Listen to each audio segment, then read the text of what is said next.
আজ আমি আপনাদের নারকেলের আইসক্রিম বানানো দেখাবো। বাড়িতে বানিয়ে দেখতে পারেন, বানানো একেবারেই সহজ। নমস্কার, আমি রুমি, আপনাদের সবাইকে আবারও একটা দারুণ স্বাদের রেসিপিতে স্বাগত।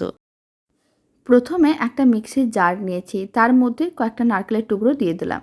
তারপর এইভাবে একটু গুঁড়ো করে নিতে হবে। এবার এর মধ্যে দিয়ে দিলাম 100 গ্রাম চিনি, 50 গ্রাম গুঁড়ো দুধ, আর দিয়ে দিচ্ছি দুটো এলাচ।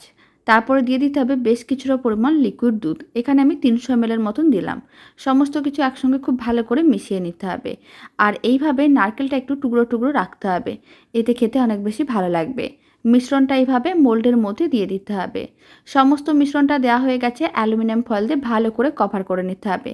আর এইভাবে উপরে অল্প করে একটু কেটে নিতে হবে, তারপর একটা করে স্টিক দিয়ে দিতে হবে, আর 12 ঘন্টার মতন ডিপ ফ্রিজে রেখে দিতে হবে। তাহলে এই নারকেলের আইসক্রিমটা একেবারেই রেডি। বাড়িতে বানিয়ে দেখতে পারেন, বানানো যেমন সহজ, খেতেও ভীষণ ভালো হয়। আশা করি খুবই ভালো লাগবে।